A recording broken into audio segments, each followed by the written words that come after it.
Hey guys, tonight we dig into something a little too personal. Something that starts with family, sacrifice, and a mortgage, and ends with, well, you'll see. Picture this. It's a cloudy Tuesday, and you're balancing a grocery bag on one hip and a work bag on the other. The front steps creak, not from age, but from the weight of all the years you've poured into that house. 7 years, in fact. That's how long you've been paying your parents' mortgage. Quietly, consistently. You even skipped a vacation or two. Okay, 5. Why?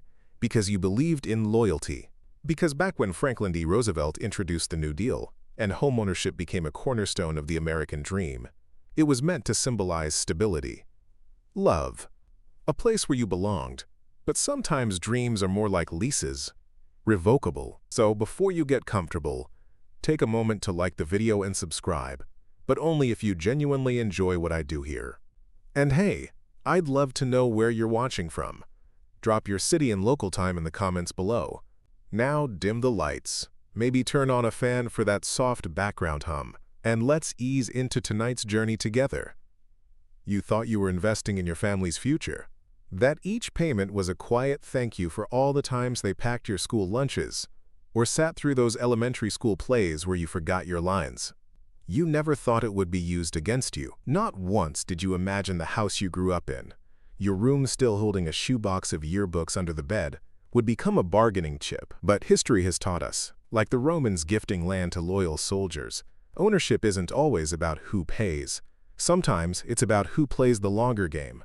You're still clutching the keys when the news drops. It's your sister's wedding day, a bright, expensive blur of tulle, catered lamb shanks, and a DJ who thinks every event needs cha-cha slide twice. You weren't even planning to go, to be honest, but your mother's voice on the phone, thick with guilt and nostalgia, had tugged at something soft inside you. So you went, sat in the second row, clapped when they kissed, and then came the toast. Your dad, always the proud one with just enough whiskey in his blood to be dangerous, lifts his glass and says, "And as a wedding gift to our baby girl and her new husband, we're giving them the house." The house. Your house. The room tilts a little. You blink, thinking surely you misheard. But the crowd erupts in applause, and your sister's new husband, he of the smug grin and questionable crypto startup, kisses your sister like he just won the lottery. Because he did.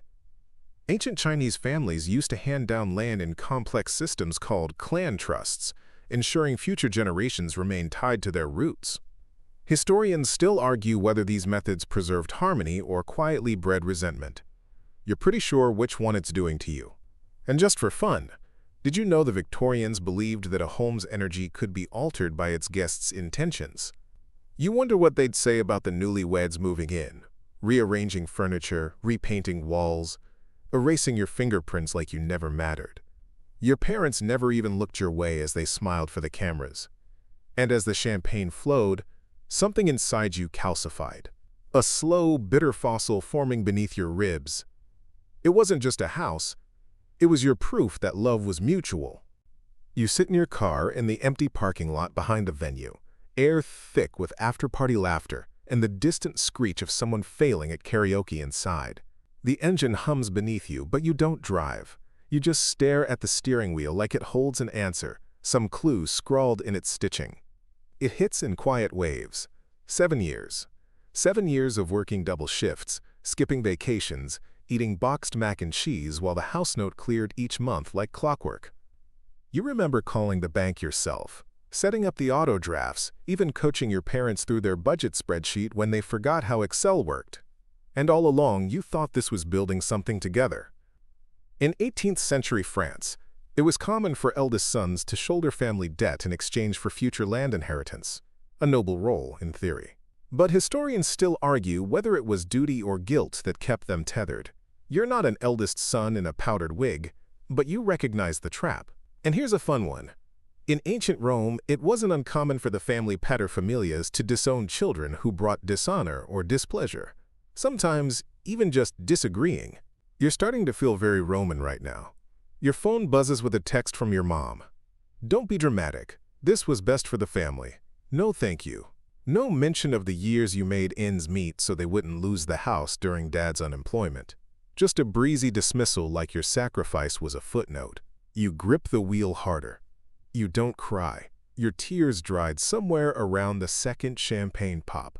But you do shift into drive and leave that night behind with the quiet thud of a heart letting go. You drive all night. The highway blurs into gray ribbon beneath your headlights, and that numb hum inside your chest grows heavier with every mile. At some point, maybe near the state line, you realize your GPS isn't even on. You're not escaping in a cinematic flourish. You're just drifting. Eventually, you end up at the cabin. It's not fancy, just a squat timber box nestled beside a slow creek, where frogs still argue like drunk philosophers, and the morning fog creeps in like a nosy ant. You bought it with your own money. No cosigners, no drama, just peace and pine needles. You used to think of it as your maybe someday escape. Now it's the only place that feels untouched by betrayal. Inside, you kick off your shoes, light a single lamp, and sink into that old corduroy armchair with the coffee stain shaped like North America. You don't even unpack. You just breathe. And somewhere between the sigh and the silence, it hits you. This is home now. Not the house you paid for. Not the one filled with other people's decisions. You remember reading once that during the Great Depression, entire families lived in cabins not unlike this one, surviving off canned beans and hand-sewn quilts. Historians still argue whether the resilience they showed was born of hope or sheer necessity. You suspect it was both. And here's your fringe fact for the night. In the 1600s, Swedish settlers built homes called backstugas, literally hill cottages, half buried into the earth for insulation. Poor, humble, but unshakably theirs. Just like this. The ache inside you doesn't vanish, but it shifts. Here, with the soft crackle of the space heater and a mug of tea balanced on your knee, you start to rebuild something quieter. Stronger. Yours. You fall into a rhythm. Mornings start with coffee brewed in your chipped enamel pot, the smell mingling with cedar and damp earth. Birds tap at the window like clockwork. You answer emails, sort firewood, and sometimes, when the wind carries that golden hush through the trees, you just sit and listen, like the forest is reading you bedtime stories in Morse code. It's slow, but it's healing. You pick up an old hobby, wood carving of all things, and turn logs into lumpy, charming bears with confused expressions. You name one Harold, who looks perpetually like he forgot his wallet. He guards your porch now, proudly, but the world hasn't forgotten you. Not entirely. One afternoon, as you're varnishing Harold's tiny paw, a notification lights up your phone. A tagged photo on social media. It's your sister's wedding.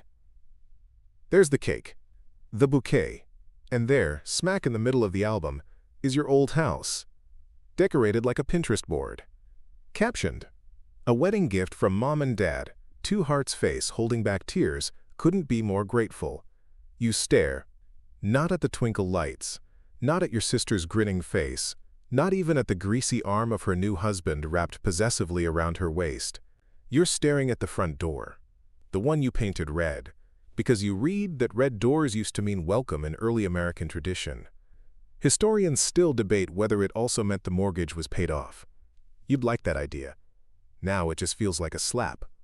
Your fingers tighten around the carving knife. You don't cry. You've done that already. But you do carve a new bear that night, this one with fangs. You name him Regret. Here's a strange one. In ancient Rome, people used to curse their enemies by writing names on lead tablets and burying them in graves. You're not quite there yet, but it's tempting. You try to move on. Really, you do. You bake bread. You read thick novels with crumbling spines. You watch documentaries about lost civilizations and wonder if those ancient people felt as betrayed by their kin as you do now. Probably.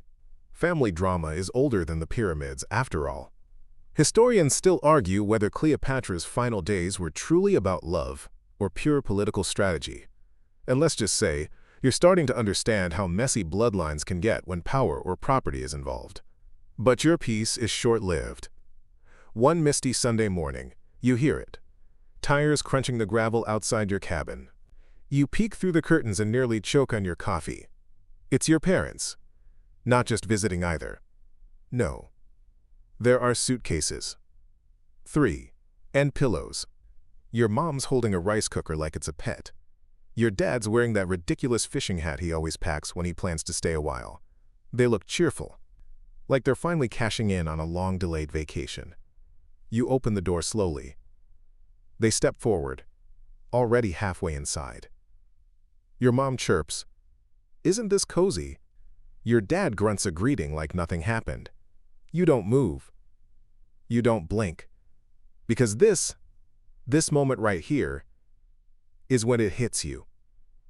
They expect to stay, like you're still the dutiful child, the doormat, the savings account. And all you can think is, you should have buried that lead curse tablet after all. Fun sidebar. In medieval England, it was common for adult children to live with their parents until marriage. But reverse? Not so much. Except in tales where things go wildly, comically wrong. You feel like you've stepped into one of those tales. Except the punchline's your life. And no one's laughing. You don't say no right away. Not because you're soft. Though, let's face it, you still sometimes cut the crusts off your sandwiches like your mom used to do. No, you pause because you're stunned. They're chatting about where to set up the air mattress like this is a long-planned visit to a summer Airbnb. Your mom opens the fridge. Your dad starts poking around your tool shed like he owns the deed. It takes everything in you not to scream, but instead you breathe. Like a monk, or someone trying not to throw an heirloom ceramic mug. You calmly ask, "Why? Why are you here?" Your mom looks up like the answer is obvious. "Because we need a place, sweetheart. The house is your sister's now, remember?" She says it gently, as if that detail won't jab you between the ribs. They explain, or rather excuse. Apparently your sister and her charming husband are going through some things. And by some things, they mean renovations that conveniently require your parents to vacate. Temporarily, or maybe not. It's all very fluid, your mom says, like this is a casual sabbatical and not the aftermath of a betrayal they orchestrated. You nod slowly, but inside, you're constructing blueprints for emotional distance like Hadrian's Wall.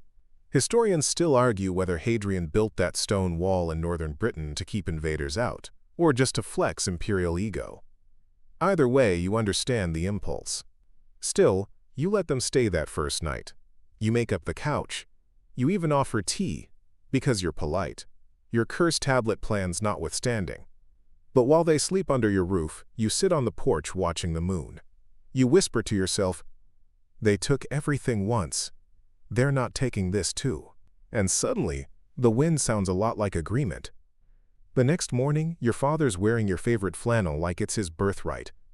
You stare at him across the breakfast table, sipping your coffee slower than a 14th century monk copying manuscripts, mostly to avoid launching it at his forehead. Your mother hums while frying eggs as if she hadn't once said, "You're too emotional to handle property." They ask about your Wi-Fi password.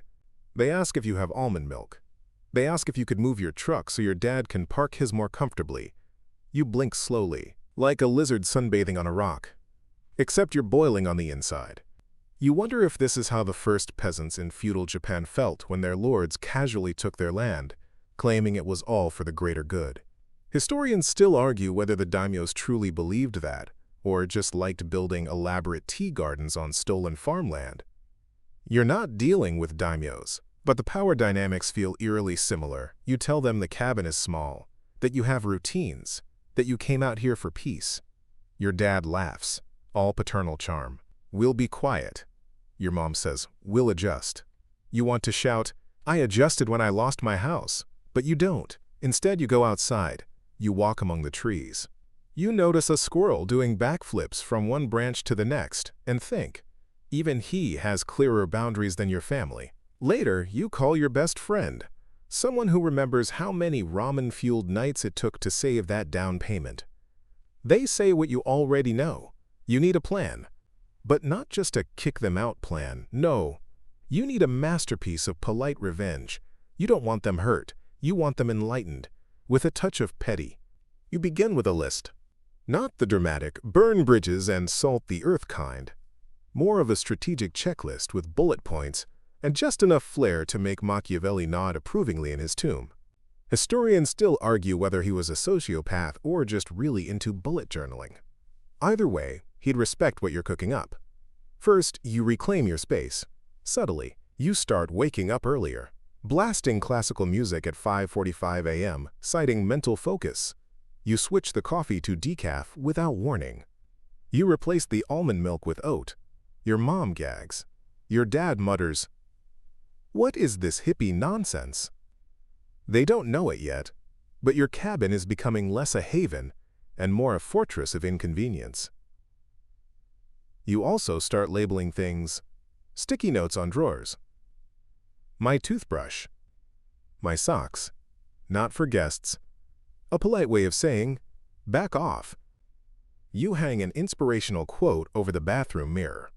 The only people who feel entitled are the ones who took too much. Your mom reads it out loud and squints. Your dad coughs. You don't stop there. You get a dog, a large, fluffy one with a bark like a cannon. You name him Archimedes because why not sprinkle some Greco-Roman pettiness into your revenge soufflé?